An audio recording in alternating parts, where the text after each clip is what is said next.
Et coucou tout le monde, j'espère que vous allez bien. Aujourd'hui on se retrouve pour une toute nouvelle vidéo. Donc j'ai décidé de partir sur une vidéo Color With Me, mais cette fois c'est un coloriage mystère et non un coloriage, un cozy colo. Donc j'ai décidé de partir dans le tome 11 et je vais pouvoir du coup, comme ma vidéo sur le cozy colo, je vais vous mettre tous les crayons que je vais utiliser pour ce coloriage là.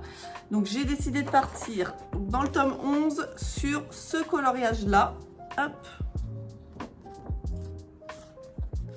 Donc un coloriage de élémentaire, un Disney que j'ai pas vu d'ailleurs, il faudrait que je le voie. Et comme ça, comme pour ma vidéo cozy colo, on va faire toutes les étapes ensemble, vraiment du début jusqu'à la fin. Je vais vous mettre tous les crayons que j'utilise, comme ça si jamais vous voulez reproduire chez vous ce coloriage là, vous pouvez. Sachant que moi j'utilise 3 gammes de crayons de couleur, ce sont les Polychromos de Faber-Castell, les Prismacolor et les Chromaflow de Derwent. C'est vraiment les 3 marques que j'utilise vraiment tout le temps. Sachant que c'est également des marques qui se rachètent à l'unité. C'est vrai que pour moi c'est hyper pratique parce que forcément vu que je colorie beaucoup, j'ai régulièrement des crayons qui se finissent. Donc de pouvoir racheter les crayons à l'unité, c'est vraiment très pratique, je vais pas mentir. Ça évite de racheter toute une boîte à chaque fois, enfin, pas trop d'intérêt on va dire. Donc voilà, je vous mettrai tous les crayons que j'utilise. Si jamais vous possédez ces marques là, au moins vous pourrez reproduire ce que je vais vous montrer, sachant que je vais sans doute le faire un petit peu en arrangé, enfin comme j'ai l'habitude de faire, vous voyez, où je vais pas forcément rajouter de teinte en plus, mais je vais essayer de fondre un petit peu les couleurs entre elles. Enfin je vais voir ce que je peux faire, on va faire au mieux et puis voilà, on fait ça ensemble juste après. Donc surtout n'hésitez pas à liker la vidéo, à mettre un petit commentaire et on se retrouve juste après en voix off pour faire le coloriage ensemble.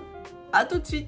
Et donc c'est parti, on se retrouve en voix off. Donc vous commencez à me connaître, moi à chaque fois je commence par les contours noirs. Donc je l'ai fait avec un feutre Papermate, c'est vraiment des feutres qui sont très pratiques je trouve. Ils sont pas très chers et ils font vraiment bien le taf. Alors par contre attention, si jamais vous faites du feutre, les Papermate vont baver. C'est vraiment, si vous faites du crayon de couleur, il n'y a aucun souci pour ça. Ils sont vraiment très bien. Et en plus, ils sont pas très chers. Vous pouvez les trouver sur Amazon. Et donc, comme je vous disais, moi, j'aime bien commencer par les contours car j'aime bien avoir un visuel de l'illustration avant de poser mes couleurs.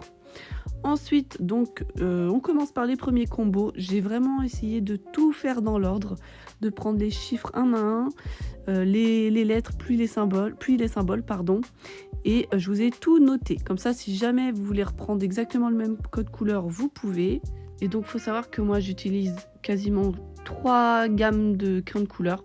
C'est tout le temps les 3 mêmes. Alors, c'est les Polychromos de Faber-Castell, les Prismacolor et les Chromaflow de Derwent. C'est vraiment les 3 gammes que j'utilise tout le temps. Et il faut savoir que ces gammes-là, c'est des crayons qui sont dispo à l'unité. Donc, c'est vrai que c'est vraiment très pratique, je vais pas mentir. Donc il faut savoir que les Polychromos, je les prends à l'unité sur le site de Faber-Castell directement. Les Prismacolor, je les prends à l'unité sur le site TXT Ltd. Et les Chromaflow, je les prends à l'unité sur le site du Géant des Beaux-Arts. Alors juste à savoir, les Chromaflow, malheureusement, il n'y a que 100 teintes sur les 150 de disponibles à l'unité. Car la plus grosse boîte de Chromaflow, donc moi c'est celle que j'ai, c'est 150 teintes. Et le Géant des Beaux-Arts malheureusement propose que 100 teintes à l'unité. J'espère prochainement, très prochainement en tout cas, qu'ils vont nous mettre les 150 teintes de dispo. Franchement, ça serait vraiment bien. Mais bon, après les Chromaflow, c'est pas les crayons que j'utilise le plus sur les 3 gammes, c'est ceux que j'utilise le moins. Donc c'est moins problématique pour moi si tout n'est pas dispo. Sachant que ceux que j'utilise beaucoup, c'est ceux pour les teintes peau, notamment pour les teintes peau un peu foncées comme Pocahontas, Vaiana. J'ai un combo dans les Chromaflow qui est vraiment top. C'est le 1900 et 1920 Chromaflow. Et heureusement, ces 2 teintes sont dispo à l'unité, donc ouf. Mais bon, voilà. Après, si jamais il y en a qui, à force de voir des vidéos avec des crayons de couleur, qui ont envie de se lancer au crayon de couleur, je ne pense pas que ce soit une bonne idée d'acheter directement des gammes qui coûtent cher, parce qu'on ne sait jamais, si jamais ça ne vous plaît pas, vous allez juste perdre de l'argent, ça n'a aucun intérêt. Moi, ce que je conseille, c'était à ceux qui voulaient débuter, c'était de prendre les Brutfunner 180. C'est vraiment des crayons qui sont bien pigmentés, qui sont suffisamment gras et vous pouvez vraiment faire de très belles choses avec ces crayons de couleur. Il y a beaucoup de personnes qui malheureusement prenaient les crayons de couleur de chez Action et qui malheureusement étaient vraiment très déçue parce que c'était des crayons vraiment quasiment pas pigmentés, très secs. Après, bon, je ne connais pas du tout toutes les teintes, enfin toutes les gammes de crayons de couleur que Action peut proposer. Mais vraiment, j'ai vu vraiment beaucoup de personnes assez déçues et je trouve ça vraiment dommage. C'est pour ça que je propose plutôt les Brut Funner parce que c'est quand même une gamme qui est largement abordable pour avoir... franchement, pour une boîte de 180, il me semble, je ne veux pas dire de bêtises, ça fait longtemps que je n'ai pas été voir, mais ça doit être dans les 30-40 €, je crois.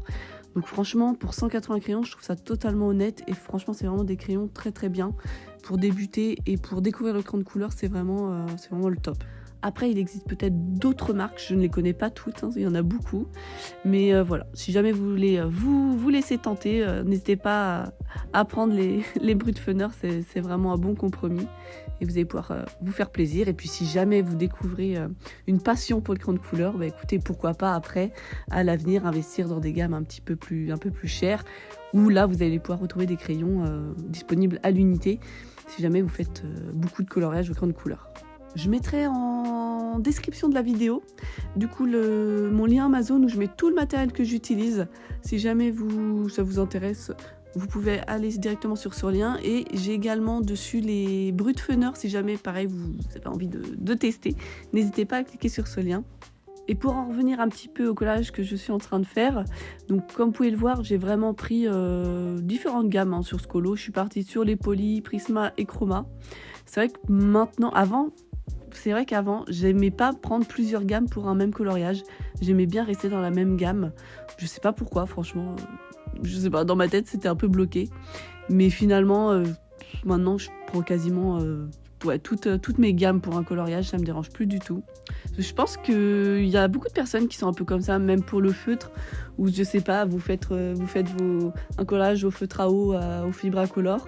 Est-ce que vous êtes en mode je vais utiliser que mes Fibracolor, ou vous aimez bien prendre dans d'autres gammes? C'est vrai que moi j'avais vraiment cette vision là au début où je coloriais. Donc je sais pas si c'est tout le monde comme ça ou si c'est moi qui étais bizarre au début. Mais bon, comme je vous disais, ça m'est vraiment passé. Maintenant je vais vraiment dans mes 3 gammes pour un seul coloriage. Et on va pas se mentir, c'est quand même beaucoup plus pratique d'aller dans plusieurs gammes différentes, parce que faire un colo avec une seule gamme, franchement, des fois, c'est quand même assez difficile parce qu'il n'y a pas forcément la teinte qu'on veut dans une gamme. C'est assez délicat. Bon, après, dans les premiers tomes de l'époque, genre le tome 1, tome 2, tome 3, tome 4, enfin, des grands classiques, c'était largement faisable. Mais maintenant, les nouveaux tomes, c'est quand même des solutions maintenant qui sont hyper détaillées. Un seul coloriage demande beaucoup de couleurs différentes. Donc c'est vrai que maintenant, on n'a vraiment pas trop le choix que d'aller dans plusieurs gammes. Hein. Ouais, c'est pour ça que j'aime bien, moi, varier un petit peu les tomes. Parce que faire que des colos compliqués avec un gros code couleur, c'est un peu fatigant. J'aime bien aller dans des petits colos simples de temps en temps. Je sais pas si vous êtes comme ça également. Genre un petit colo dans le tome 4 de temps en temps, je vais pas mentir, ça fait plaisir. Hein. Tu vois qu'il y a 10 teintes demandées pour le coloriage, tu te dis, ah bah ça va être cool. Ça va pas me prendre la tête. Je vais regarder un petit truc en même temps sur YouTube, sur Netflix, peu importe, ça va être un bon moment. D'ailleurs, quand mon tome 4 sera fini, je sais pas ce que je ferai. C'est un de mes tomes préférés. Je pense que j'achèterai un des tomes débutants, le 1 ou le 2. Bon, le 2, elle a l'air d'être un peu plus cool que le 1. Je sais pas si vous l'avez. Et au moins, ça me permettra de faire des colos un peu faciles. Enfin, je pense qu'ils sont faciles, je l'ai pas feuilleté. Hein. Ça se trouve, ça va être des colos hyper compliqués. Mais je pense pas qu'ils aient fait ça sur un truc débutant. Mais bon, des fois, on peut être surpris. Parce que je vous rappelle, un de mes objectifs de 2026, c'était de finir le tome 4. Donc bon, il va bien falloir que je retrouve un tome pas trop compliqué à mettre sous la dent. Parce que si après, j'ai que des tomes compliqués, ça va un peu me saouler, je pense. Après, j'ai le tome nature qui est... Alors, j'ai pas colorié dedans parce que je l'ai pas découpé, mais il attend sagement dans ma bibliothèque depuis 2 ans, je crois, le pauvre. Non, mais quand la saison sera finie, je pense que je découperai parce qu'ils sont un peu c'est plus ou moins la même chose les deux. Et le tome saison reste quand même un tome relativement facile, donc je me dis que le nature doit également être dans cet esprit-là, plutôt facile. En tout cas, on approche bientôt à la fin de ce petit coloriage. J'espère que vous aimez bien le rendu. Franchement, j'ai grave aimé le faire. Je suis plutôt contente du personnage qui est en mode flamme. Alors je suis désolée, je sais pas comment elle s'appelle, mais j'aime bien les petits effets de lissage là où je floute un petit peu les démarcations. Je trouve que ça fait un bel effet sur l'effet flamme sur elle. D'ailleurs, est-ce que c'est une technique que vous utilisez au crayon de couleur, le fait de, vous voyez, où j'applique ma teinte foncée, puis après je lève un petit peu le crayon sur la teinte claire pour venir un petit peu flouter cette démarcation, de faire un petit dégradé léger. Voilà, pour que ça lisse un petit peu l'image, que ça fasse un effet un peu plus naturel, je trouve. Je sais pas si certains l'utilisent, cette technique. Dites-le moi en commentaire si jamais vous aimez bien, si jamais vous l'avez découvert sur ma chaîne. C'est vrai que ça fait toujours plaisir de voir des personnes qui me disent « Ah, j'ai vu ta vidéo, ça m'a aidé pour ça ou ça ». Franchement, je trouve ça vraiment trop cool. Moi, ça me fait super plaisir que certaines de mes vidéos peuvent vous aider sur certains trucs. C'est vraiment très cool. Et donc on vient de finir de poser les couleurs du coup pour ce coloriage là. Et comme vous pouvez le voir, je repasse sur mes contours. Car forcément, vu que je fais mes contours en premier, après j'applique mes couleurs, mon crayon vient salir un petit peu ses premiers contours. Il est plus du tout net comme au début. Et j'avoue que moi, j'aime pas rester sur ça. J'aime bien avoir un coloriage bien propre, bien net. Et c'est pour ça que je repasse tout le temps mes contours avec un feutre Posca. Et à la fin de ce coloriage, je me suis dit que j'allais aussi rajouter un petit peu de feutre acrylique. C'est pour donner un petit peu d'effet à ces flammes, parce qu'il y avait sur l'illustration de base il y avait des petits effets de orange, mais je me suis dit je vais en rajouter plus avec 3 teintes différentes, un orange foncé, un orange intermédiaire et un jaune pour faire des petits effets autour des flammes. Je trouvais ça un petit peu sympa. Et comme à chaque fois, je mets un petit peu de Posca blanc. Donc là, vu que j'avais déjà fait des trucs avec de l'acrylique, j'ai pas rajouté de trucs autour des personnages, mais j'ai fait des petits effets dans les yeux, que ça fasse un petit effet, un regard un peu plus pétillant. C'est vrai que c'est vraiment quelque chose que je fais souvent dans les yeux, ça j'aime bien, ça apporte un petit truc en plus. Et donc voilà, le rendu final de ce petit coloriage. J'espère que vous avez apprécié ce petit moment avec moi. Et tout le monde, du coup ça y est, j'ai fini mon coloriage. Écoutez, il m'a pris quand même toute une soirée finalement ce colo. Je vous le montre de ce pas. Et voilà. Je vais vous montrer d'un peu plus près. Attendez, voilà. Alors, qu'est-ce que vous en pensez? Dites-moi en commentaire. Franchement, j'ai grave aimé le faire. Il m'a pris quand même un petit peu de temps, je vais pas mentir. Et franchement, j'aime bien les couleurs choisies. Il est assez lisse, je le trouve plutôt propre. J'ai fait, du coup, vous voyez, des petits dégradés légers entre les couleurs pour que ça lisse un petit peu le coloriage. J'aime surtout le rendu sur ce personnage-là. Je sais pas comment ça s'appelle, je suis désolée. Et alors après, j'ai lissé également dans le fond. J'aurais pu ne pas le faire, mais bon, écoutez, vu que j'étais partie pour... j'ai dit, allez, on le fait partout. C'est pas grave. Donc voilà. Donc, ouais, dites-moi ce que vous en pensez en commentaire. Et du coup, dites-moi si ça vous a motivé pour colo cette illustration. Écoutez, moi, je suis contente. Du coup, ça fait un colo de plus dans le tome 11.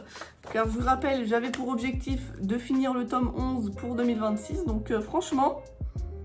je m'approche du but, hein, on n'est qu'au mois de février, donc c'est pas mal. Je ferai un petit récap, je pense, de mes objectifs peut-être, genre à la moitié de l'année pour voir à peu près où j'en suis, si je suis loin ou pas.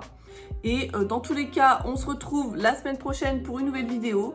S'il y a des choses que vous avez envie de voir, que ça soit... au niveau matériel, j'avais fait 2 vidéos d'ailleurs, si jamais ça vous intéresse, sur les crayons de couleur que j'utilise et sur le matériel autre que les crayons que j'utilise également. J'ai prévu de faire une vidéo de découpage de tomes, mais comme je vous ai dit, pour l'instant, j'ai pas prévu de découper de tomes prochainement. Mais dès que j'en découpe un, de toute façon, je filmerai et je vous ferai une petite vidéo pour vous montrer tout ça. Je sais qu'il y a beaucoup de personnes qui me demandent, mais comment tu découpes tes tomes, surtout genre le tome 11, il y a des doubles pages, comment tu fais? C'est faisable, franchement. En s'y prenant, voilà, pas comme un bourrin, on arrive quand même à découper ça correctement. Et voilà, après pour des prochaines vidéos, j'ai pas encore réfléchi trop sur le sujet, on verra. Souvent ça me vient comme ça. J'aime bien faire des coloriages, des colos with me. Là c'était la première fois que je faisais d'ailleurs un colo with me où je mettais vraiment tous mes codes couleurs. Si vous aimez ce genre de format où je mets vraiment tous mes codes, n'hésitez pas à me le dire. Je sais que ça avait été pas mal apprécié pour le Cozy Colo. Donc je me suis dit peut-être que là, ça va, ça va aussi intéresser quelques personnes si jamais vous possédez les crayons de couleur que j'ai, ou si même vous avez envisagé de les acheter, vous voulez voir un petit peu ce que ça donne. Voilà, voilà. En tout cas, je vous dis à bientôt, portez-vous bien, je vous fais à tous des bisous. À la semaine prochaine, ciao!